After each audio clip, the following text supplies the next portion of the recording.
বগুড়া প্রধানমন্ত্রী আজকে আসার কারণে সব রাস্তা বন্ধ, কোনো রাস্তায় চলাচল চলবে না, রিক্সা থেকে চলবে না।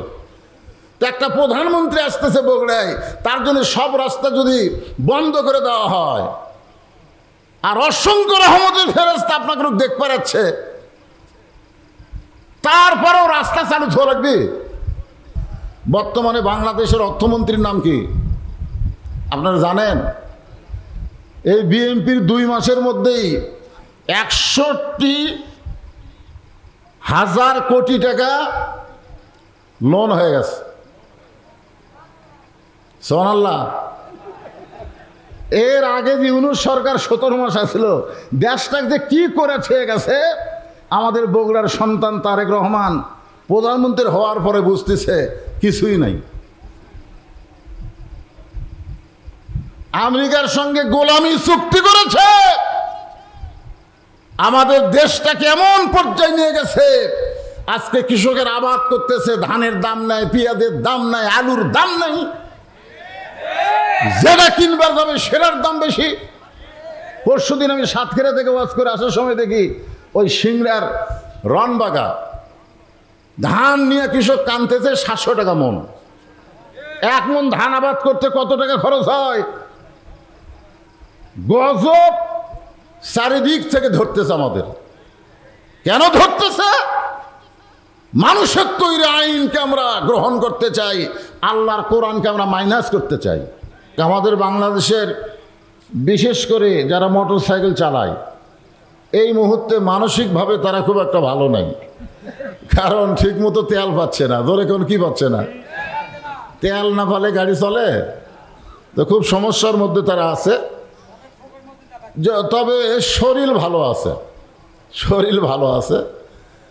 আপনি জানেন ওই ইরান থেকে, তারপরে আপনার ইরাক থেকে, সৌদি আরব থেকে আমাদের তেল আনা লাগবে না।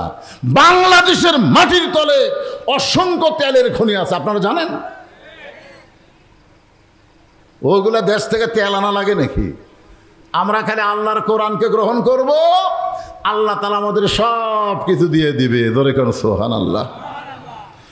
আব্দুল্লাহ ইবনে ওমর বলতেছে, তোমরা তো খাটো হলেও নতুন পোশাক পরে নামাজ পড়তে আইছো, কিন্তু আমার পরনে দেখো নতুন কোনো কাপড় নাই। এমন সময় অর্থমন্ত্রী ওসমান গনি বলতেছে, আব্দুল্লাহ, আজকে জুমার দিনে সবাই নতুন কাপড় পরেছে, তুমি কেন পুরাতন কাপড় পরলা? আব্দুল্লাহ বলতেছে, আমি যদি আজকে নতুন পোশাক পরতাম তাহলে আমার বাবার গায়ের জুব্বা লম্বা হতো না। আমি যদি আজকে নতুন কাপড় পরতাম তাহলে আমার বাবার গায়ের জুব্বা লম্বা হতো না। তোমরা তো জানো না, আমার বাবা যেদিন থেকে মদিনার খলিফার দায়িত্ব পাইছে সেদিন থেকে আল্লাহর ভয়ে, জোরে কোন কার ভয়ে? আমার বাবা এত নরম, দায়িত্ব পাওয়ার আগে আমার বাবাকে আমি দেখছি গরম। হযরত ওমর যখন মদিনার খলিফা হয়নি তখন ছিলেন কি গরম, যে রাস্তা দেওয়া যায় শয়তানি যাইতো না 40 দিন। একদিন আল্লাহ নবী রাস্তা দিয়ে যাচ্ছেন, যাওয়ার সময় দেখে শয়তান দৌড়ায়। নবী বললেন, এই শয়তান দৌড়াস কেন? শয়তান ব্রেক করে বলতেছে, আসসালামু আলাইকুম ইয়া রাসূলুল্লাহ। আল্লাহ রাসূল বলে, শয়তান তুই আমার সালাম দেস, কার ভয়ে দৌড়াস? বলে, ওই যে দেখেন হুজুর আসতেছে। নবী তাকায় দেখে অনেক দূর উমরকে দেখা যায়। কে রে শয়তান? আমার সাহাবী উমর আসতেছে আর তুই দৌড়াস? হুজুর, এই রাস্তাতে উমর যদি আজকে যায় আমি আপাতত 40 দিন এই দিকে আর আসবো না। চিন্তা করে দেখেন, যে উমর সাহাবী থাকা অবস্থায় শয়তান পর্যন্ত তার জন্য ভয় পায়, এতই গরম। আল্লাহ রাসূল বলেছেন, আমার 4 জন সাহাবী 1 নম্বর। কয়জন? নরমে 1 নম্বর হলো আবু বকর, সবচাইতে নরম। গরমে 1 নম্বর হলো উমর, সম্পদে 1 নম্বর ওসমান, আর জ্ঞানের দিক দিয়ে 1 নম্বর হলো হযরত আলী। এই 4 জনই কিন্তু কয় নম্বর? 1 নম্বর। কিন্তু আব্দুল্লাহ বলতেছে, যেদিন থেকে আমার বাবা মদিনার খলিফার দায়িত্ব পাইছে সেদিন থেকে আমার বাবার চাইতে নরম কোনো মানুষ আমি দেখি নাই। সারা রাত মানুষের দুঃখ কষ্ট নিজের চোখে দেখে বেড়ায়। হযরত ওমর মানুষের দুঃখ কষ্ট নিজের চোখে দেখতে দেখতে এমন পর্যায়ে পৌঁছে যায়, দেখতেছে তাঁবুর মধ্যে তাঁবু টাঙ্গা বাহিরে একটা পুরুষ মানুষ খালি উদাস মন নিয়ে ঘুরতেছে। একবার উত্তরে যায়, একবার দক্ষিণে যায়। ওমর ফারুক চিন্তা করলেন, এই গভীর রাত্রে পুরুষ মানুষ অস্থির হয়ে ঘুরতেছে, একটা পুরুষ মানুষ একদম মাঝখানে রাস্তাকে আপনারা ফাঁকা রাখছেন। এবং যারা এখানে বসেছেন আল্লাহ তাআলা এই কোরআনকে ওসিলা করে যতক্ষণ পর্যন্ত জান্নাতের আঙ্গিনায় থাকবেন, এই কোরআনের ওসিলায় আল্লাহ শরীর এবং মন দুইটাই ভালো করে দিবে। বলেন সুবহানাল্লাহ। কারণ এই কোরআনকে লক্ষ্য করে আল্লাহ কি বলেছেন? অনুনাজ্জিলু মিনাল কুরআনি মা হুয়া শিফাউ ওয়া রাহমাতুল লিল মুমিনিন। এই কোরআনকে আল্লাহ নাজিল করেছেন মুমিনদের জন্যে, যাবতীয় রোগের শিফা এবং রহমত স্বরূপ। বলেন সুবহানাল্লাহ। তাহলে রোগ যে দুই রকম, শরীরের রোগ, মনের রোগ। তাহলে যাবতীয় রোগ যদি আল্লাহ কোরআন দিয়ে ভালো করে দেয়, তাহলে শরীর এবং মন দুইটাই ভালো হবে ইনশাআল্লাহ। এবং শুধু শিফাই দিবে না, আল্লাহ রহমত বর্ষণ করবে পাইকারে হারে সবার জন্য না। আল্লাহ এখানে উল্লেখ করেছেন মুমিনিন, যারা মুমিন হবে। এখন আপনারা যারা আমার সামনে বসেছেন, আপনাদের সকল এই কোরআনের উপরে বিশ্বাস আছে তো? আছে মাশাআল্লাহ। যে কোরআনে আল্লাহ বলেছেন যালিকাল কিতাব লা রাইবা ফীহি হুদাল লিল মুত্তাকিন, এমন একটা কিতাব যার মধ্যে কোনোই সন্দেহ নাই, এটা পাইকারি হারে সবাইকে হেদায়েত দিবে না। এই জায়গাতে একটা সমস্যা। কারণ আমাদের বাংলাদেশে অনেক মানুষই কোরআন শোনে কিন্তু কোরআনকে বাস্তবে গ্রহণ করে না। কি জন্যে করে না? কারণ তারা মুত্তাকি হতে পারে নাই। আল্লাহ বলেছেন হুদাল্লিল মুত্তাকিন, কেবলমাত্র মুত্তাকি বান্দাবান্দি যারা আল্লাহর কোরআন থেকে হেদায়েত পাবে তারা। এই মুত্তাকি সম্পর্কে আল্লাহ অন্য জায়গায় বলতেছেন, ইয়া আইয়ুহাল্লাযীনা আমানুত্তাকুল্লাহা হাক্কা তুকাতিহি ওয়া লা তামুতুন্না ইল্লা ওয়া আনতুম মুসলিমুন। এই মুত্তাকির ব্যাখ্যা করতে গিয়ে আল্লাহ বলেছেন, যারা আমাকে বিশ্বাস স্থাপন করেছো, তোমাদের এক নম্বর কাজ হচ্ছে আল্লাহ ভয় করা। কি ভয় করা? জোরে বলেন। আল্লাহকে ভয় করা। আল্লাহ ছাড়া অন্য কাউকে ভয় করা যাবে না। আমার সামনে এত রাত্রে যারা বসে আছেন, আমি তো এখানে এশার নামাজেরও আধ ঘন্টা আগে এসেছি। ঘরের মধ্যে বসে আছি, শুয়ে আছি, তুলা দিচ্ছেন না, ইচ্ছা করে তুলতে তুলতে দেরি করলেন। তো যাই হোক, যারা আমরা এখানে এত রাত পর্যন্ত বসে আছি, একবার অন্তর থেকে বলেন তো, আমরা কি আল্লাহকে ভয় করি? আল্লাহ ছাড়া অন্য কাউকে ভয়? জোরে বলেন। এদের সত্যি বললেন, আল্লাহ ছাড়া অন্য কাউকে ভয় করেন না? আমরা বক্তারা কথাবার্তা বলার সময় চিন্তা করে কথা বলি যে না জানি কি হয়, না জানি কি হয়। আজরাইল ধরার আগে পুলিশ ধরার ভয়। ধরা কয়টা? একটা হলো পুলিশ ধরা, একটা হলো আজরাইল ধরা। এই যে বসে আছেন, আল্লাহ যদি পরীক্ষা করে, একটা বিষাক্ত সাপ ওই সাইড থেকে সুসুর সুসুর করে আসতেছে, কেউ বুঝতে পারতেছেন না, মাঝখানে এসে ফস করে ফেনা তুলছে। আপনারা সত্যি করে বলেন তো, আল্লাহর ভয়ে বসে থাকবেন না সাপের ভয়ে দৌড় দিবেন? আল্লাহ তো পরীক্ষা করতে পারে। আল্লাহ কোরআনে বলেছেন লিয়াবলুয়াকুম আইয়ুকুম আহসানু আমালা, তোমাদের সুন্দর আমলের পরীক্ষা হবে। সুন্দর আমলের পরীক্ষা হলো সাপের ভয় না করে আল্লাহর ভয় করা। যদি আল্লাহর ভয় আমরা করি, তাহলে যে আমার ঈমান কি বলবে? সাপ কামড়াতে পারবে না যতক্ষণ আল্লাহ হুকুম না করে। জোরে কোন কথা ঠিক কিনা? আপনারা বলেন তো, সাপ কামড়াবার পারবে যদি আল্লাহ কামড়ানোর হুকুম না দেয়? আগুন হযরত ইব্রাহিম আলাইহিস সালামকে পুড়াতে পারে নাই, আল্লাহ পুড়ানোর হুকুম দেয় নাই। মুসা আলাইহিস সালামের জন্য সাগর ডুবাতে পারে নাই, আল্লাহ সাগরকে রাস্তা বানায় দিছে। আর সেই আল্লাহর ভয় যদি আমাদের কলিজার মধ্যে থাকে, কেউ আমাদের কিছুই করতে পারবে না। অথচ পুরোপুরি ভয় আমরা এখনো আনতে পারতেছি না। পারতেছি? এ না পারার পিছনে কারণ হলো আমরা কোরআনের ওয়াজ শুনি, কিন্তু বাস্তবে আল্লাহর কোরআনকে আমরা গ্রহণ করতে চাই না।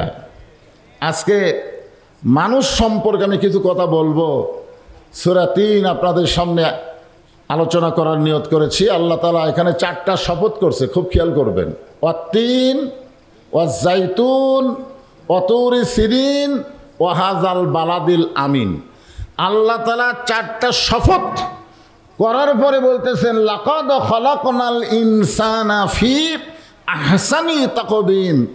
অবশ্যই মানুষকে আমি সর্বোত্তম আকৃতি দিয়ে সৃষ্টি করেছি। বলেন সুবহানাল্লাহ। আপনারা বলেন তো, আল্লাহর যত মাখলুক আছে, সমস্ত মাখলুকের মধ্যে, মাখলুক মানে কি? সৃষ্টি। আর খালেক মানে স্রষ্টা। খালেক মানে কি? স্রষ্টা। মাখলুক মানে সৃষ্টি। আল্লাহর যত সৃষ্টি আছে, সমস্ত সৃষ্টির ভিতরে আল্লাহ মানুষকে সবচাইতে সুন্দর করে সৃষ্টি করেছে। বলেন সুবহানাল্লাহ। এর সাথে সাথে আল্লাহ বলেছেন, সুম্মা রাদাদনাহু আসফালা সাফিলিন। মারাত্মক কথা। যে মানুষকে আল্লাহ সর্বোত্তম আকৃতি দিয়ে সৃষ্টি করেছে, এই মানুষ আবার কর্মগুণে সবার চাইতে জঘন্য হয়ে যায়। মানুষের চাইতে খারাপ আর কেউ হয় না। তাহলে মানুষই শ্রেষ্ঠ, মানুষই খারাপ, কারণ কি? কারণ মানে শুধু এই কোরআন শুনলে হবে না, বাস্তবে এই কোরআনকে গ্রহণ করা লাগবে। কথাগণ ঠিক কি না? এই যে আমার প্রধান অতিথি সাহেব তার ভাগনা চেয়ারম্যান দাঁড়াবে ঘোষণা করার পর থেকেই তার ভিতরে একটা কিন্তু রাগ রাগ ভাব। কথা শুনলেই বোঝা যায়। ধরে কোন কথা ঠিক কি না? কবে হবে নির্বাচন, আর এখন থেকেই লাভালাভি। না, শোনেন, কথাটা শোনেন। কি জন্য এগুলো? এগুলোর জন্যই তো দুনিয়া। দোয়া করেন, রব্বানা আতিনা ফিদ দুনিয়া হাসানা ওয়া ফিল আখিরাতি হাসানা। দোয়া করার সময় আগে দুনিয়ার সৌন্দর্য, দুনিয়া যদি ভালো না হয় তার আখিরাত কোনোদিনও ভালো হবে না। বুঝছেন আপনারা? দুনিয়াতে শয়তানের আইন মানবেন, আর মরার সময় মুসলমান হয়ে মরবেন। আর কি মানতেছেন? আর কি আইন মানবেন শয়তানের, আর মুসলমান হয়ে কবরত যাবেন? এটা কখনোই সম্ভব না। এই জন্য আল্লাহ বলতেছেন, হাক্কা তুকাতিহি। শুধু ভয় করলে হবে না, সুন্দর মানুষ যদি হবার চাও, সুন্দর চেহারা নিয়ে যদি মুসলমান হয়ে মরবার চাও, তাহলে হাক্কা তুকাতিহি, যথাযথ ভয় করা লাগবে। আর যথাযথ পেশাবখানা যায় দেখে আমার সারি খাড়া হয়ে পেশাব করে, আর সারি যদি খাড়া হয় মারিতে বসবে কোত্থেকে? কারণ শিক্ষাটা হলো আকদম বাগদম ঘোড়াডম সাজা। আর আল্লাহর কোরআনের মাদ্রাসা এসেছেন। একটু মনোযোগ দিয়ে শোনেন। আমাদের সমাজ এবং রাষ্ট্র, আমাদের পরিবেশ সুন্দর করতে গেলে হাক্কা তুকাতিহি, যথাযথ ভয় করতে হবে কার? আর এই ভয়টা কেমনে হবে? আমি একজন নেতার দৃষ্টান্ত দিচ্ছি। বাংলাদেশের মতন ৯৬টা রাষ্ট্রের খলিফা হযরত ওমর। কারেন্ট গেল না? আলো?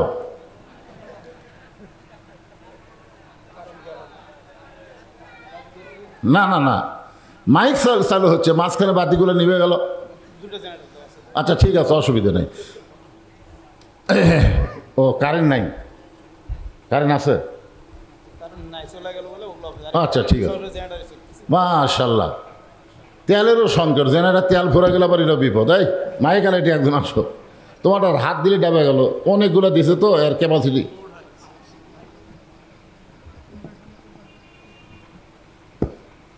হবে না, ওরা লাগবে, আর একটু তোলা লাগবে। এটা মুখ বরাবর না হলে, মুখ আমার কুটি আসে কুটি, বুঝলেন না? এমনি সাউন্ড হচ্ছে না।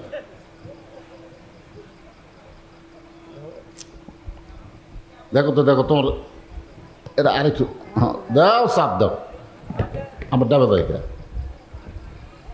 বিসমিল্লাহ করে পাগলা। বর্তমান সরকার হলো বিসমিল্লাহ সরকার, জোরে কোন কথা ঠিক কিনা? বিসমিল্লাহ ছাড়া কোনো কাজই করা যাবে না। আপনারা হালাল আর হারাম বুঝবেন কি দিয়ে? যেই কাজের শুরুতে বিসমিল্লাহ, শেষে আলহামদুলিল্লাহ, ওই কাজে হালাল কাজ। আপনার জীবনে কোনোদিন কোনো মানুষকে বিড়ি খাওয়ার সময় বিসমিল্লাহ করে খাওয়া দেখছেন? দেখছেন? হ্যাঁ, আমি একজন সেখানে ধরাচ্ছে ম্যাচ এরকম ঠোকা মারবে, আমি যাই খালি বলছি বাবা বিসমিল্লাহ করে ঠোকা মারো। আমাকে কয় হুজুর আপনি আলেম না জালেম? আমি গেলাম কেন? বলে বিসমিল্লাহ বলে আগুন ধরান জায়েজ নাই। তো যদি বিসমিল্লাহ করে ধরানি জায়েজ না, সেটা খাস কেমনে? তো এই মাইকালা ভাইদেরকে বলতেছি যেটাতে হাত দিবে বিসমিল্লাহ করে দিবে, বুঝলে? তোরা বিসমিল্লাহ বাদ দিছ কেন? তো বলতেছিলাম হাক্কা তোকাতিহি, বাংলাদেশের মতন ৯৬টা দেশ একত্র করলে যত বড় হয় তত বড় এরিয়ার একজন রাষ্ট্রনায়ক খলিফা, নাম হলো হযরত ওমর। জোরে কান সুবহানাল্লাহ। মানুষের আইন দিয়ে রাষ্ট্র চলে না, রাষ্ট্র চলে আল্লাহর কোরআন দিয়া। মসজিদের মেম্বারে দাঁড়ায় যখন খুতবা দিচ্ছেন, খুতবা দেওয়া মানে ভাষণ দেওয়া, আমি যেই রকম বসে বসে ওয়াজ করতেছি, উনি দাঁড়িয়ে দাঁড়িয়ে যখন ওয়াজ করতেছেন, খুতবা দিচ্ছেন, এমন সময় মাঝখান থেকে একজন সাহাবী দাঁড়িয়ে বলতেছে, ইয়া আমিরুল মুমিনিন, আপনার খুতবা শুনবো না, আপনার খুতবা আমরা শুনবো না। ওমর ফারুক বললেন, আমার অপরাধ কি? আমার খুতবা শুনবা না, আমার অপরাধ কি? বলে আপনার অপরাধ হলো আমাদেরকে খাটো পাঞ্জাবি দিয়ে আপনি লম্বা জুব্বা পরে খুতবা দিচ্ছেন। আমাদেরকে খাটো দিবেন আর আপনি লম্বা পরবেন। এই লম্বা জুব্বা কোথায় পেলেন? যতক্ষণ না বলবেন ততক্ষণ আপনার ওয়াজ, ভাষণ, খুতবা আমরা শুনবো না। আপনারা বলেন তো, বর্তমান বাংলাদেশে কোনো নেতাকে কোনো সাধারণ মানুষ যদি এইরকম কথা বলে, আমাদের প্রধানমন্ত্রী আজকে বগুড়াইছে, যদি প্রধানমন্ত্রীকে কেউ একটা লোকমা দেয়, আমার মনে হচ্ছে স্যামসারও এক মারা ফেলে দিবি। জোরে কোন কথা ঠিক কিনা? অথচ বাংলাদেশের মতন ৯৬টা দেশের রাষ্ট্রনায়ক খলিফা। সমস্ত সাহাবীরা যখন জবান বন্ধ করে, এমন সময় আব্দুল্লাহ ইবনে ওমর ৩০ পারা কোরআনের হাফেজ, ৬ লক্ষ হাদিসের হাফেজ, সুবহানাল্লাহ বলেন। ওমর ফারুকের সন্তানের যোগ্যতা হলো ৩০ পারা কোরআনের হাফেজ। সুবহানাল্লাহ কোন রাখেন? নেতার বেটা হলে কোরআন পড়া লাগবে না? কয় নেতার বেটার মাথার পাগড়ি পরে দিছি আমরা? আমার ওয়াজের বয়স ৪০ বছর পার হয়ে গেছে, আজ পর্যন্ত বাংলাদেশের কোনো বড় বড় নেতাদের বেটার মাথার পাগড়ি পরে দেওয়া হয় নাই, যার কারণেই মাদ্রাসা চায় চিন্তা চলন লাগে। জোরে কোন কথা ঠিক না? কারণ নেতার বেটা এটি পড়েই না। এটি পড়ে কারা? গরিবের সন্তান, গরিব। কোরআন শিক্ষা করা গরিবের জন্যে, কোরআন শিক্ষা করা যারা মুসলমান সবার জন্য ফরজ আইন। ৫ ওয়াক্ত নামাজ পড়া যেরকম ফরজ আইন, আল্লাহর কোরআন শিক্ষা করা সেই একই ফরজ। যার ভিতরে কোরআন নেই তার ভিতরে কিছুই নাই। এক কথা, যার ভিতরে আল্লাহর কোরআন নাই তার মধ্যে কিছুই নেই। কোরআন যার মধ্যে, ঘরকে বলা হয় উজাড় ঘর। একটু মনোযোগ দিয়ে শুনবেন। আব্দুল্লাহ ওমর বাবার পাশে দাঁড়ায় বলতেছে, রে নবীর সাহাবীরা, আমার বাবার লম্বা জুব্বা দেখে তোমরা খুতবা বন্ধ করে দিলা, কিন্তু তোমরা খাটো পাঞ্জাবি পরে আইছো, তারপরে তোমরা তো নতুন পোশাক পরেছ। আমার দিকে তাকায় দেখো, আমার পরে নতুন কোনো কাপড় নাই। আব্দুল্লাহ যখন বলতেছে আমার পরে নতুন কোনো কাপড় নাই, এমন সময় অর্থমন্ত্রী ওসমান গনি দাঁড়িয়ে গেছে। সুবহানাল্লাহ বলেন। ওমর ফারুক যখন মদিনার খলিফা, ওই সময় অর্থমন্ত্রী ছিলেন ওসমান গনি। কোরআনের ইজ্জতে বক্তার চেহারার দিকে তাকায় কথাগুলো মনোযোগ দিয়ে শোনা লাগবে, অন্য এদিক সেদিক দিলে হবে না ভাই। কারণ আমি যে আলোচনা করব, লাকাদ খালাকনাল ইনসানা ফি আহসানি তাকবীম, মানুষকে আল্লাহ এত সুন্দর করে কেন সৃষ্টি করলেন? কি জন্যে? এই দুনিয়াদারি করার জন্যে, যে দুনিয়াতে যাও, দুনিয়াটা মস্ত বড়, খাওয়া দাওয়ার ফুর্তি পারো, তাই নাকি? আল্লাহ কোরআনে বলেছেন, আমা খালাকতুল জিন্না ওয়াল ইনসা ইল্লা লিয়াবুদুন, জিন এবং মানুষকে কেবলমাত্র একমাত্র ইবাদতের জন্যই সৃষ্টি করা হয়েছে। বলেন সুবহানাল্লাহ। এই ইবাদত মানে খালি 5 ওয়াক্ত নামাজ রোজা না। এই ইবাদত হলো বিসমিল্লাহ বলে শুরু করা, আলহামদুলিল্লাহ বলে শেষ করা। যত কাজ সবই ইবাদত। জোরে করেন সুবহানাল্লাহ। যে কাজের পূর্বে বিসমিল্লাহ, শেষে আলহামদুলিল্লাহ, আপনি যত কাজ করবেন সবই আল্লাহর ইবাদত। আপনার বউ মারার সময় বিসমিল্লাহ কয়ে মারবার শুরু করতে পারবেন? এই কথা কন না কেন? বউ মারার সময় বিসমিল্লাহ কয়ে মারতে পারবেন? যদি মারবার না পারেন তাহলে বুঝবেন ওটা ইবাদত না। আপনি কোনো কিছু চুরি করার সময় বিসমিল্লাহ কয়ে চুরি করে পারবেন? কথা কন না কেন? পারবেন? তো তাহলে বুঝবেন ওইটা ইবাদত না। আপনার বিবেক বলে দিবে কোনটাই বিসমিল্লাহ, এটা আপনার বিবেকে বলে দিবে। এগুলো সবই ইবাদত। ধান আবাদ করেন, আলু আবাদ করেন, যা করেন, যদি আল্লাহর নামে শুরু করেন, শেষে যদি আলহামদুলিল্লাহ বলেন, সব ইবাদতের মধ্যে পড়ে যাবে। বলেন সুবহানাল্লাহ। তাঁবু টাঙ্গানো, বাহিরে একটা পুরুষ মানুষ অস্থির হয়ে ঘুরতেছে। আল্লাহ রাসূল বলেছেন, কাউকে যদি শান্তি দিবার চাও, সবচাইতে বড় দোয়া, এই পৃথিবীর সবচাইতে বড় দোয়া হচ্ছে আসসালামু আলাইকুম ওয়া রাহমাতুল্লাহ। সবচাইতে বড় দোয়া।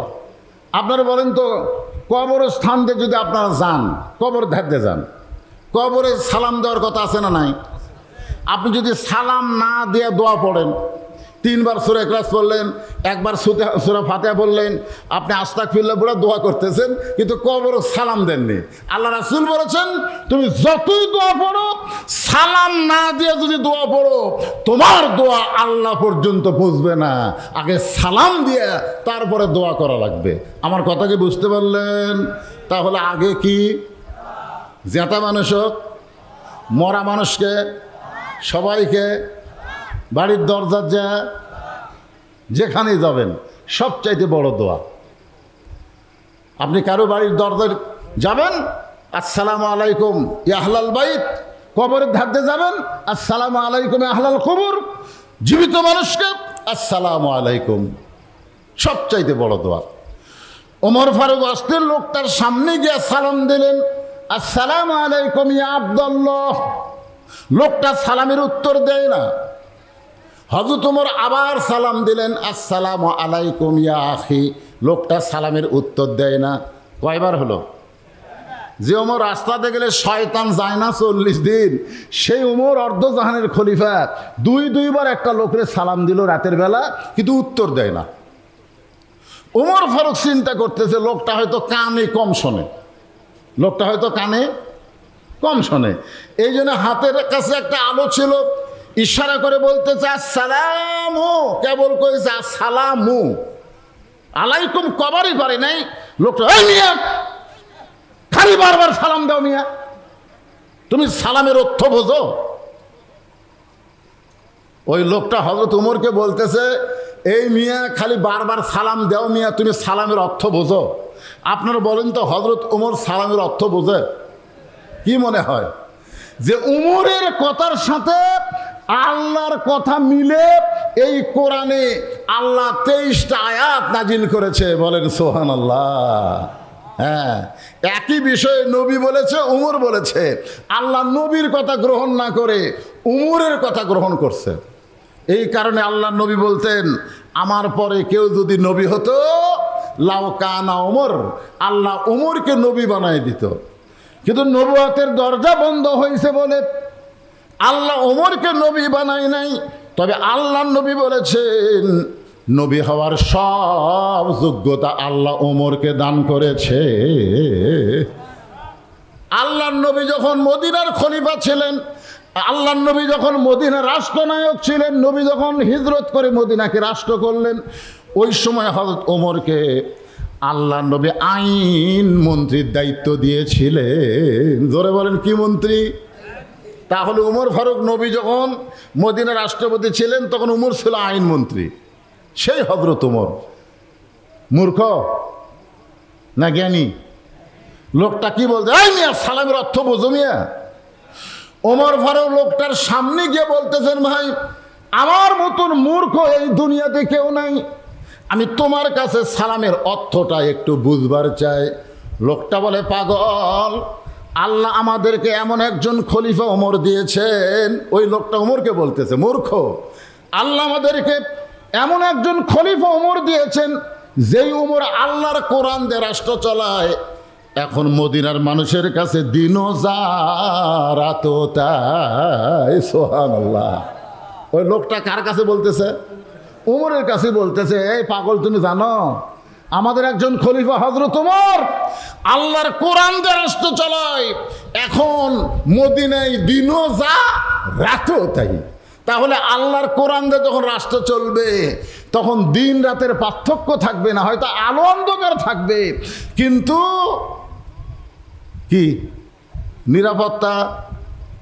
ওয়াজ শেষ করে কোন রাস্তা দিয়ে বগুড়া যাব, একজন বলতেছে হুজুর এই কাঠখড় এই দিক দিয়ে যান, কিন্তু দুই এক জায়গাতে একটু।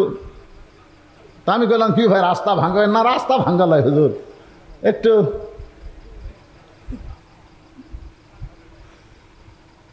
সেদিন ষোড়শী নির্জন পথে যাবে, কোনো জন কটু কথা কবে না, পথে আর প্রান্তরে সম্পদের মোহে পড়ে খুন আর হাজানি হবে না। সবাই বলেন, যদি মেনে চলি কোরআন আর রাসূলের বিধান, সকলেই শান্তিতে থাকবে, বাংলার আকাশে কলেমার পতাকা যেদিন দুলবে।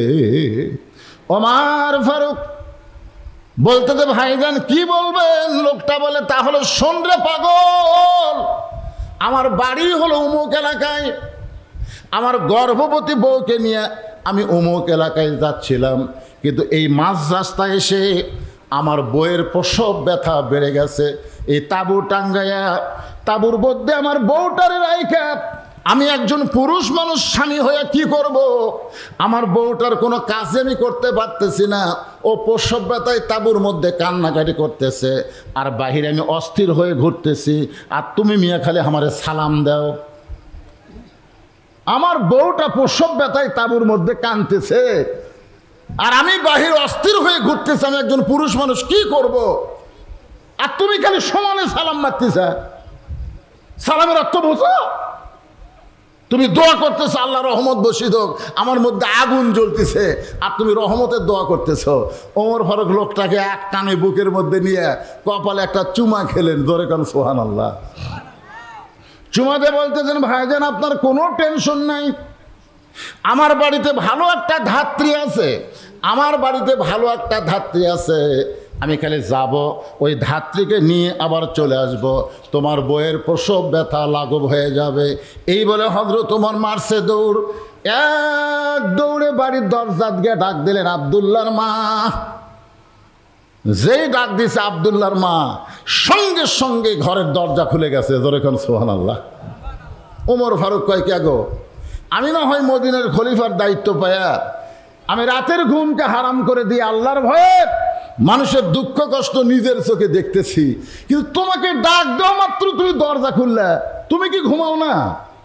বউ বলতেছে, স্বামী আপনি যেদিন থেকে রাতের অন্ধকারে চোরের মতন একা একা মানুষের দুঃখ কষ্ট দেখেন, আমি সেদিন থেকে না ঘুমায়া এই দরজায় দাঁড়ায়া দাঁড়ায়া আপনার নিরাপত্তার জন্য দোয়া করি। জোরে কোন সুবহানাল্লাহ।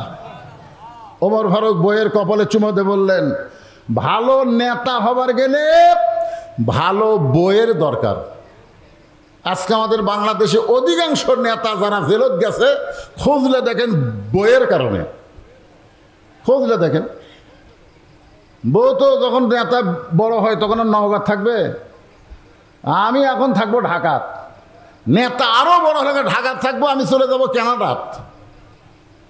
এই বউ শুধু নেতা না, আমরাও যদি ভালো হবার চাই, ভালো হবার গেলে প্রকৃত ভালো হতে গেলে আমাদের বউ ভালো হওয়া লাগবে। জোরে কোন কথা ঠিক কিনা? যারা বিয়ে করছেন আমি তাদেরকে বলতেছি, আপনি খোঁজলে দেখেন তো আপনার বইয়ের খবর কি। বউ যদি ভালো না হয় আপনি মরদ মানুষ জান্নাতে যাবার পারবেন না। ছোট্ট একটা কথা বলি শোনেন। দুপুরবেলা ফাতেমা এসে স্বামীর সামনে চোখের পানি বের করে কাঁদতেছে। আলী বলতেছে, ফাতেমা কান্দার কারণ? বলে, কান্দার কারণ হলো আপনার সন্তান হাসান হোসাইন না খেয়ে ঘুমাইছে। সে এতন পাইলেই খাবার চাবে। গোটা ঘর তন্ন তন্ন করে খুঁজলাম, কিছুই খাবার নাই। আপনার পকেটের মধ্যেও কোনো টাকা পয়সা নাই। এখন বাচ্চা দুইটা চেতন পায়, আপনার কাছে তো কিছুই বলবে না, যা বলবে মায়ের কাছে। হযরত আলী বলতেছে, তাহলে কি করা যায়? ফাতেমা মুচকি হাসতে বললেন, কোনো চিন্তা নাই, আপনাকে একটু কষ্ট করা লাগবে। একটু কষ্ট যদি করতে পারেন তাহলে কোনো চিন্তার কারণ নাই। আলী বললেন, ফাতেমা যে কোনো কষ্ট করতে বললে আমি করব, বলো কি কষ্ট করা লাগবে। সঙ্গে সঙ্গে ফাতেমা তার ব্যবহৃত একটা ওড়না হযরত আলীর হাতে দিয়ে বললেন, এই ওড়নাটা বিক্রি করে যে টাকা হবে সেই টাকা দিয়ে হাসান হোসেনের জন্য খাবার নিয়ে আসবেন। সঙ্গে সঙ্গে হযরত আলী ফাতেমার ওড়নাটা জামার পকেটের মধ্যে ঢুকে চিন্তা করলেন, আমার বইয়ের এই ওড়না বিক্রি করে হাসান হোসেনের জন্য খাবার নিয়ে আসব। অভাব হলে মানুষের অনেক সময় হুঁশ বুদ্ধি কমে যায়। হযরত আলী ফাতেমার ওড়নাটা নিয়ে বাজারের মধ্যে ঘুরতেছে। হঠাৎ বিবেক বলতেছে, আলী রে, ওড়না বের করে যদি বিক্রি করবার চাও আর খরিদ্দার যদি জিজ্ঞাসা করে ওড়নাটা কার, তুমি যদি বলো আমার বইয়ের ওড়না, তাহলে খরিদ্দার মনে মনে চিন্তা করবে পুরুষ মানুষ যখন দুর্বল হয়ে যায় তখন বইয়ের জিনিস বেচা খায়। পুরুষ মানুষ দুর্বল হলে কার জিনিস বেচে? কথা কয় না। সবল স্বামী বইয়ের জিনিস কোনোদিনও বেচবে না। হযরত আলী কি দুর্বল না সবল? কথা কয় না রে। আল আলী আসাদুল্লাহিল গালিব। আলী হচ্ছে ইসলাম গালিব করার ব্যাপারে আল্লাহর সিংহ। ধরে কান সুবহানাল্লাহ। সবচাইতে সবল পুরুষ, শক্তিশালী পুরুষ, বীর পুরুষ হচ্ছেন হযরত আলী। ওড়নাটা পকেটের মধ্যে নিয়ে চিন্তা করতেছে আমি কি করব। এমন সময় এক খরিদ্দার এসে সালাম দেয়, বলে, আলী ভাই, আমার মনে হয় আপনি কিছু বিক্রি করবেন। আলী চিন্তায় পড়ে গেল, ওড়না আছে পকেটের মধ্যে, আর খরিদ্দার বলতেছে আপনি মনে হয় কিছু বিক্রি করবেন। লক্ষ্য করে দেখে খরিদ্দার একটা ব্যাগ বের করে হযরত আলীর সামনে ধরলো। আলী পকেট থেকে ওড়নাটা ব্যাগের মধ্যে দিয়ে দিলেন। ওই খরিদ্দার একটা বার ওড়নার দিকে তাকালো না, বরং ব্যাগের মাথা ধরে হযরত আলীর হাতে 6টা দিরহাম দিয়া ওই খরিদ্দার কোথায় যেন চলে গেছে। হযরত আলী 6টা দিরহাম নিয়ে এক দৌড়ে খাবারের দোকানে গেলেন। দোকানদার ভাই, এই 6টা দিরহামের যেই খাবারটুকু হয় তাড়াতাড়ি টোপলা করে দাও, আমার হাসান হোসাইন না খাইয়া ঘুম পাড়তেছে, ঘুম থেকে চেতন পালি খাওয়ার বায়না করবে। দোকানদার 6টা দিরহামের টোপলা করে যখন হযরত আলীর হাতে দিবার চায়, এমন সময় ফকির এসে, লাকাদ খলাকনাল ইনসানা ফি আহসানি তাকবীম। একটু মনোযোগ দিয়ে শুনবেন। মানুষকে আল্লাহ সর্বোত্তম আকৃতি দিয়ে সৃষ্টি করেছে কেন? ফকির এসে সাইল করতে চালি, আজ কয়েকদিন নাই, যদি পারো আল্লাহর হস্তে একটু আমাকে সাহায্য করো। হযরত আলী চিন্তায় পড়ে গেলেন, ওড়না বিক্রি করার 6টা দিরহাম দিয়ে খাবার টোপলা নিব। এমন সময় ফকির আসলে আমি কি করব? ফকিরকে তাড়ায় দিব। এমন সময় আল্লাহর কোরআন বলতেছেন, আম্মা সাইলা ফালা তানহার। আলী রে, ফকিরের সঙ্গে খারাপ ব্যবহার করো না। আপনারা বলেন তো, হযরত আলীর কাছে আল্লাহর কোরআন বড় না সন্তান বড়? জোরে বলেন। আপনাদের কাছে কোরআন বড়? এই জন্য আল্লাহ বলেছেন, ইন্নামা আমওয়ালুকুম ওয়া আওলাদুকুম ফিতনা। নিশ্চয়ই সম্পদ আর সন্তান হলো তোমাদের সবচাইতে বড় বিপদ। চিন্তা করে দেখেন, হযরত আলীর কাছে আল্লাহর কোরআন বড় বিশ্বাস করে ফকিরকে একটা দিরহাম দিবে, 6টা দিরহামের মধ্যে ফকিরকে একটা দিবে। আর বাকি 5টা দিরহাম নিয়ে খাবার টোপলা নেবে। এই মনে করে ফকিরকে যখন 1টা টাকা দিবার চায়, এমন সময় আল্লাহর কোরআন আবার সামনে এসে বলতেছে, ওমা তুনফিকু মিন শাইইন ফি সাবিলিল্লাহি ওয়াফা ইলাইকুম ওয়া আনতুম লা তুজলামুন। আলী রে, তুমি যদি ফকিরকে 1টা টাকা দাও, আল্লাহ তোমাকে ওয়াফা ইলাইকুম 10টা টাকা ফেরত দেবে। তুমি যদি 2টা দাও 20টা দিবে। তুমি যদি 6টা দিরহাম দান করো আলী, আল্লাহ তোমাকে 60 দিরহাম দিয়া দিবে। হযরত আলী আল্লাহর কোরআনকে বিশ্বাস করে ওই ফকিরকে যখন 6টা দিরহাম দিয়া দিল, ফকির হাসতে হাসতে 6টা টাকা নিয়ে গেল। কিছুক্ষণ আগে যেই ফকির কানলো, টাকা পাওয়ার পরে সেই ফকির হাসতে হাসতে চলে গেল। দোকানদার বলে, আলী ভাই, তাহলে এই যে খাবার টোপলা করলাম, এই টোপলার কি খবর? আলী বলতেছে, টোপলা দিয়ে চলবে না, তুমি 2 বস্তা খাবার প্যাকেট করো, তুমি 2 বস্তা খাবার প্যাকেট করো। দোকানদারকে 2 বস্তা খাবার প্যাকেট করার কথা বলে হযরত আলী বাজারের মধ্যে ঘুরতেছেন। হঠাৎ রাস্তা দিয়ে এক ব্যক্তি উট নিয়ে আসতেছে। আলীকে দেখিয়ে বলতেছে, ওগো আল্লাহর নবীর শিক্ষামন্ত্রী, ধরে কান সুবহানাল্লাহ। নবী যখন মদিনার প্রেসিডেন্ট ছিলেন, ওই সময় হযরত আলী হলেন শিক্ষামন্ত্রী। ধরে কান কি মন্ত্রী? ওয়াজাতা বাজারের মধ্যে ঘুরতেছেন, এই উটটা কিনবেন নাকি? আলী বলতেছে, ভাই আমার পকেটে 1টাও টাকা নাই, তোমার উটটা কেমনে নিব? উটওয়ালা বলতেছে, 100 দিরহামে বাকিতে উটটা কিনেন, বিক্রি করে টাকা দেবেন, এটাও কি পারবেন না? হযরত আলী 100 দিরহামে বাকিতে উটটা কিনে যেই মাত্র উটটা বাজারে নিয়ে গেছে, এমন সময় চারিদিক থেকে খরিদ্দার ঘিরে ধরে বলতেছে, আলী ভাই এই উট বেচা কেনা কবে থেকে শুরু করলেন? উটের দাম কত নেবেন?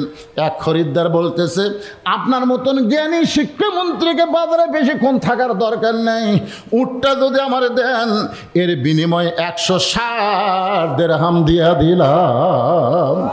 হযরত আলী 160 দিরহামে উটটা বিক্রি করে উটটাকে 100 টাকা ফেরত দিয়ে বাকি 60টা দিরহাম নিয়ে যেই মাত্র দোকানে গেলেন, দোকানদার বলতে দে, ভাই কি খবর? আলী বলতেছে, তুমি কি খবর বলো? বলে, আপনার কথা মতো 2 বস্তা খাবার প্যাকেট করেছি। আলী বলতেছেন, দাম কত হবে? বলে, 60টা দিরহাম দিলেই চলবে। হযরত আলী 60টা দিরহাম নিয়ে 2 বস্তা খাবার কান্দে নিয়ে বাড়ির দিকে রওনা দিয়েছে। আর ফাতেমা দরজা কিছুক্ষণ পরে খুলতেছে আর দেখতেছে ওন্না নিয়ে গেল। আমার হাসান হোসেন তো কিছুক্ষণ পরে চেতন পাবে, চেতন পাওয়ার পরে খাওয়ার বায়না ধরবে, এখন পর্যন্ত আমার স্বামীটা আসে না। হঠাৎ দরজা খুলে দেখতে পায় স্বামী 2 বস্তা খাবার নিয়ে আসতেছে। কয় বস্তা? সাথে সাথে ফাতেমা দরজাত খিল মারছে, দরজাত খিল মারছে। দেখেন বউ দরজাত খিল মারছে, জানলার কাছে বসেছে। হযরত আলী এসে দরজাত সালাম দিলেন, আসসালামু আলাইকুম ইয়া আহলাল বাইত। ফাতেমা ঘরের মধ্যে থেকে বলতেছে, ওয়ালাইকুম আসসালাম। দরজা খোলা যাচ্ছে না। আলী বলতেছে, আমার দোষ কি? বলে, অন্য বিক্রির করার টাকা দিয়ে বড় জোরে 1 টোপলা খাবার হবে, আপনি 2 বস্তা খাবার কোথায় পাইলেন? যতক্ষণ না বলবেন ততক্ষণ দরজা খুলবো না। আমাদের বউগুলো খুশি হয়ে দরজা ফাঁক করে থাকতো। জোরে কোন কথা ঠিক কিনা? হায় হায়, 1 টোপলার জায়গায় 2 বস্তা আসছে, খুশি হবি না? আর ফাতেমা দরজা বন্ধ করে বলতেছে, 1 টোপলা খাবার হতে পারে, 2 বস্তা কোথায় পেলেন? যতক্ষণ না বলবেন ততক্ষণ দরজা খুলবো না। আলী বলতেছেন, ফাতেমা দরজা খোলো, তারপরে বলবো। ফাতেমা বলতেছে, বেতন পাই 10,000, বাসা ভাড়া 20,000। এরকম কিছু চাকরি আছে না? নাই। বেতন পাই 10,000, বাসা ভাড়া 20,000, প্রতিদিন ইলিশ কিনে গরুর গোস্ত কিনে টাকা পাই কোটিরা। আমাদের বাংলাদেশের মতন দুর্নীতির দেশ পৃথিবীর অন্য কোথাও নাই। এত দুর্নীতি, যে জায়গায় যাবেন সে জায়গায় দুর্নীতি, চাঁদাবাজি, খালি যে কোনো কাজ করতে যাবেন, এই বেটা এই তোর আবার খবর কি?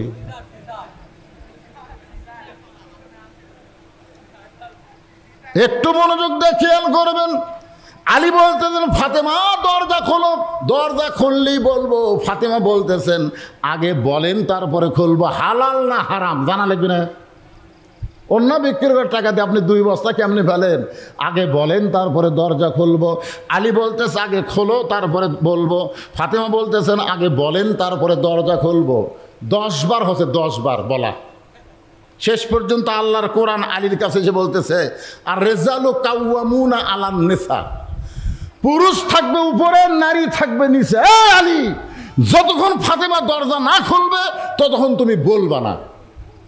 আর রেজালু কাওয়ামুনা আলান নিসা, পুরুষ কোথায় থাকবে, উপরে না নিচে? বর্তমানে বাংলাদেশে পুরুষ আবার কয় নিচে। এত বছর কিন্তু আমরা নিচে আছিলাম। কি কন?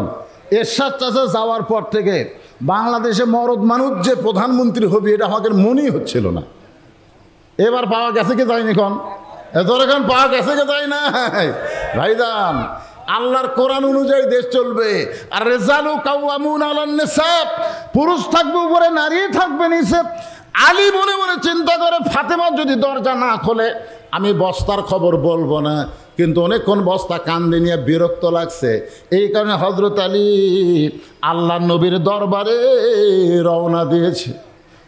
যেই মাত্র হযরত আলী নবীর দরবারে, এমন সময় নবী বসেছিলেন, বসা নবী দাঁড়িয়ে গেলেন।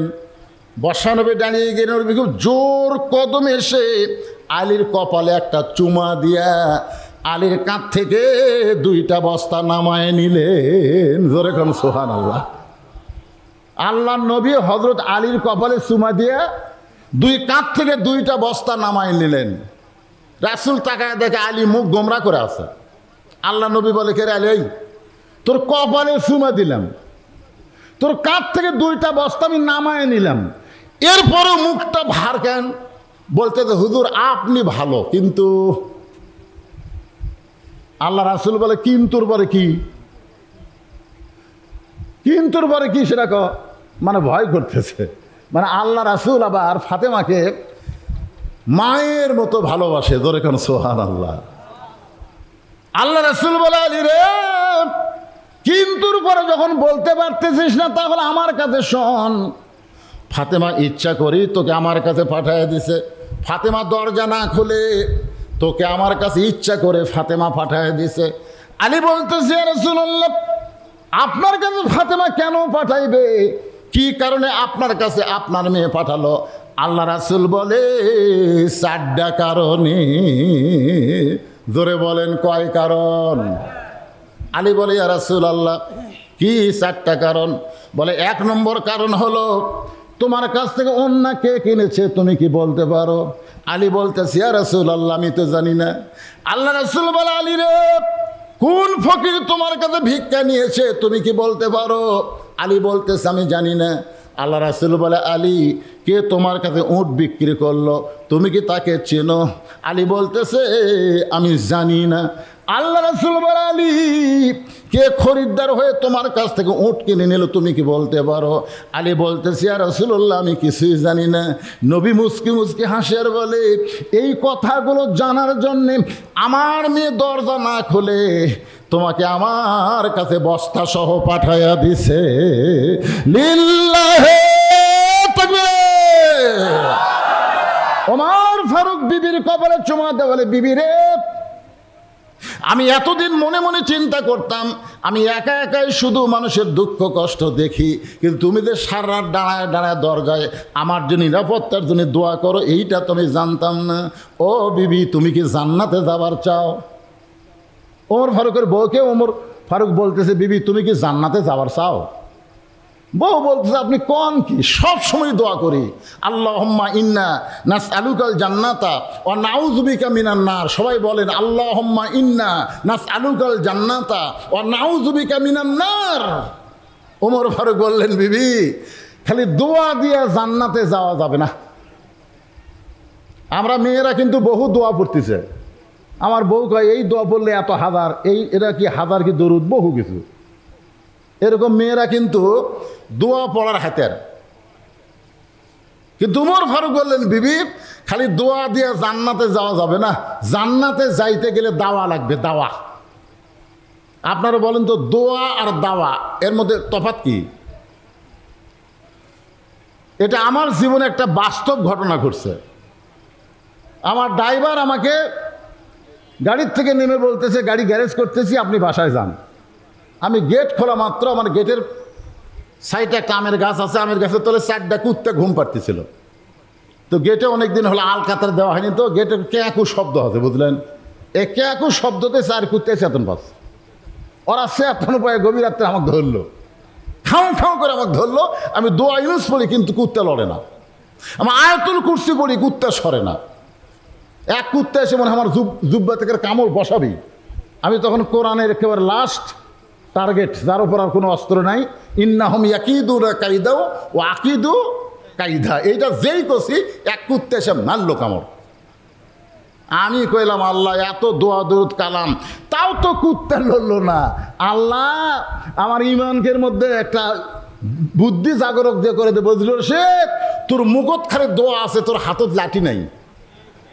দোয়ার সাথে লাঠি থাকলে একটা কুত্তার পাছাত বাড়ি মারলে বাকি 3টা এমনি দৌড় মারতে। ধরে কোন কথা ঠিক না? বাংলার মুসলমান খালি দোয়া দিয়ে বাংলাদেশ ভালো করতে পারবেন না, দোয়ার সাথে দাওয়াও লাগবে। ধরে কোন কথা ঠিক? দোয়ার সাথে দাওয়া লাগবে। ওমর ফারুকের বিবিকে বললেন, বিবি শুধু দোয়া দিয়ে জান্নাতে যাইতে পারবে না, দাওয়া লাগবে। বউটা বলে কি দাওয়া? বলে একটা গর্ভবতী নারী প্রসব ব্যথায় তাঁবুর মধ্যে কান্নাকাটি করতেছে, তার স্বামী বাহিরে অস্থির হয়ে ঘুরতেছে। আমি ভালো ধাত্রীর কথা বলে বাড়িতে আইছি, তোমাকে আমি ভালো ধাত্রী বলে নিয়ে যাব সেইখানে। কি কি লাগবে সব কিছু রেডি করো। একটা মেয়ের বাচ্চা প্রসব করাতে যা যা লাগবে সবগুলো নিয়ে আমার সঙ্গে রওনা দাও। ওমর ফারুকের বিবি সবগুলো নিয়ে স্বামীর সঙ্গে রওনা দিলেন। তাঁবুর অপর পিঠ দিয়া ওমর ফারুকের বউকে তাঁবুর মধ্যে ঢুকাই দিয়া ওমর ফারুক লোকটার কাছে এসে মাথায় হাত দিয়ে বলতেছে, ভাই কোনো চিন্তা করবেন না, ভালো ধাত্রী তাঁবুর মধ্যে ঢুকাই দিছি, আপনার কোনো টেনশন নাই, কোনো চিন্তা করবেন না। কিছুক্ষণ পরে ওমর ফারুকের বউ বলতেছে, ইয়া আমির আল মুমিনিন, আপনার বন্ধুকে খবর দেন, আপনার বন্ধুর বউ বাচ্চা সুস্থ আছে। সুবহানাল্লাহ বলেন। কি বলছে? ইয়া আমির আল মুমিনিন, আপনার বন্ধুকে খবর দেন, আপনার বন্ধুর বিবি বাচ্চা দুটোই সুস্থ আছে। ওমর ফারুক খবর দিবের যায় দেখে লোকটাই নাই। কে রে?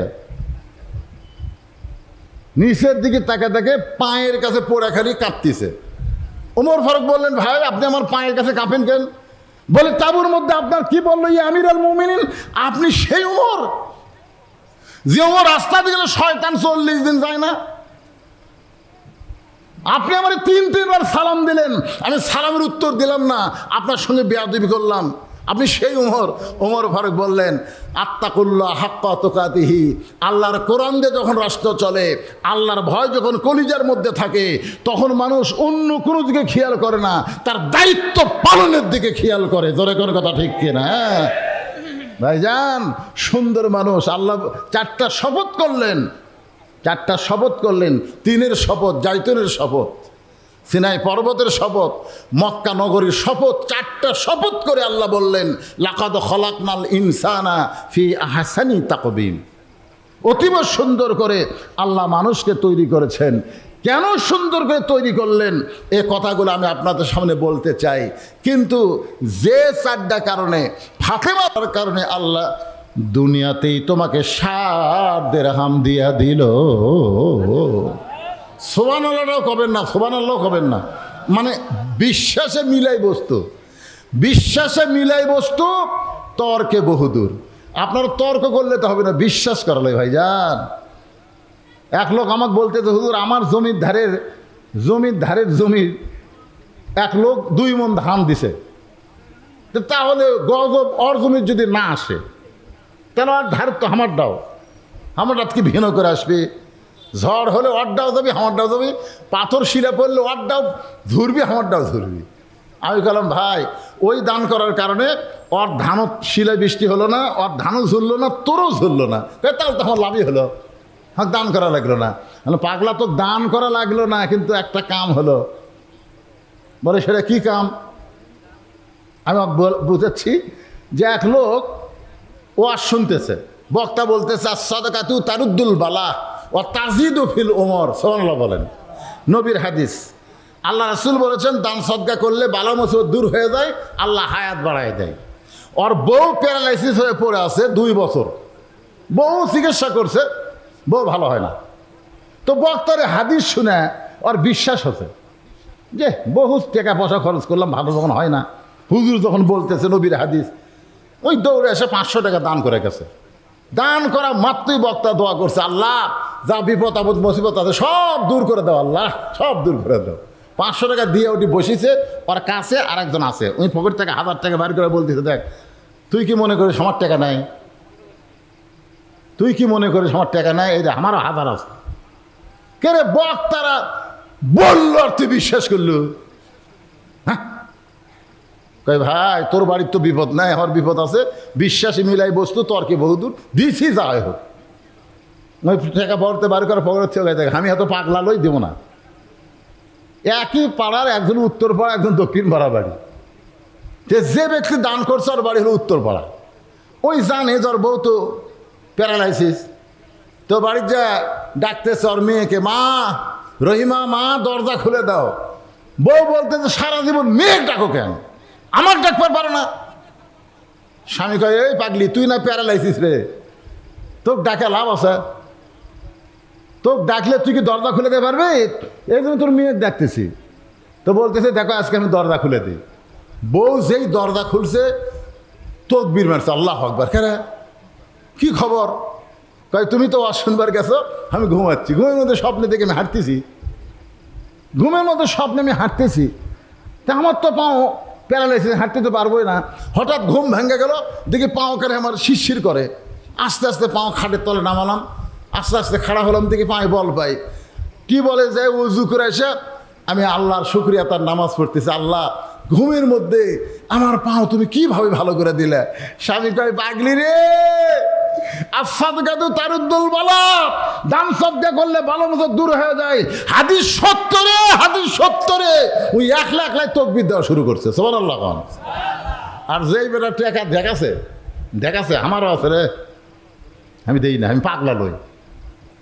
ওই বাড়ির যে জানলা তোর বউক ডাকতেছে, শেফালি, শেফালি বলতে তোর মাওক ডাক দে, তোর মাওক ডাক দে। শেফালি মানে খুব খেপে গেছে, ওই মাওক যা ডাকতেছে, মা বউক ডাকলো, বউকে আমার দিয়ে রাখ, দরজা খুলে দে। মা দরজা খুলে, এই শয়তান, খালি খালি ওয়াজ শুনিস, খালি খালি ওয়াজ শুনিস, খালি বস্তার কোনো দাম আছে, খালি ব্যাগের কোনো দাম আছে, খালি ওয়াজ শুনে কোনো লাভ আছে? এই ওয়াজ শুনবার গেছি, তোর বউ পেশাব করবে যে টাইফেলা গোসলখানা চিট পাতা হয়ে পড়েছে, ও মারে বাবারকে চিল্লা উঠছে, তোর বাপ আর আমি শান করে খাটো ছুঁয়ে ধুয়াচ্ছি রে শয়তান। ওই বাড়িতে এসে 1000 টাকা বাঁচাছি, আর বইয়ের মাথা শেষ। পরের দিন প্রোগ্রাম শহীদ মেডিকেল কলেজে গেছে, ইটি হবি না, পঙ্গুর যাওয়া লাগবে ঢাকা। কি টাকা পাচ্ছে, কলজা 1 লাখ টাকা লাগেছে, 1 লাখ টাকা সোজা করবে যাতে। বিশ্বাসে মিলাই বস্তু তর্কে বহুদূর। আবাদ করতেছেন আর নবীর মাদ্রাসায় দান করতে হিসাব করতেছেন, হিসাব ছাড়া আল্লাহ আপনাকে দান করবে, আপনাকে আল্লাহ হিসাব ছাড়া দিবে, আল্লাহ দিয়ে দিবে। এই জন্য যখন চাওয়া হয় আপনারা দিবেন, দিচ্ছেন আপনারা অবশ্যই। আমি 130টা কোরআন শরীফ চাইছিলাম, আপনার ইচ্ছা করলে দিবার পারতেন। এখানে এমনও লোক আছে 1,10,000টা কোরআন শরীফ বাবদ 5,000 টাকা দিবার পারে। পৃথিবীর শ্রেষ্ঠ দান নবীর মাদ্রাসা একটা কোরআন, আর সেই কোরআন শরীফ দান করার ব্যাপারে আপনি টাকা পকেট হাত দিবার চাই, আবার দিলেন না, দিচ্ছেন না, হাত দিবার চাই না, থাক থাক থন। কালকে মোটর সাইকেল নিয়ে ওদের কাঠখয়ের বাজারের মোড় যে আপনি অটো ভ্যানের সাথে বাজে, হুন্ডাও থাকবে, অটো ভ্যানে থাকবে, 2 জন যা নিচে কোলাকুলি করবেন, পরে শান করে তুলে নিয়ে নওগাঁ হাসপাতালে যাওয়া লাগবে, তখন কত টাকা দাবি কলজা আর মনে কি 500 টাকা বাড়ায়?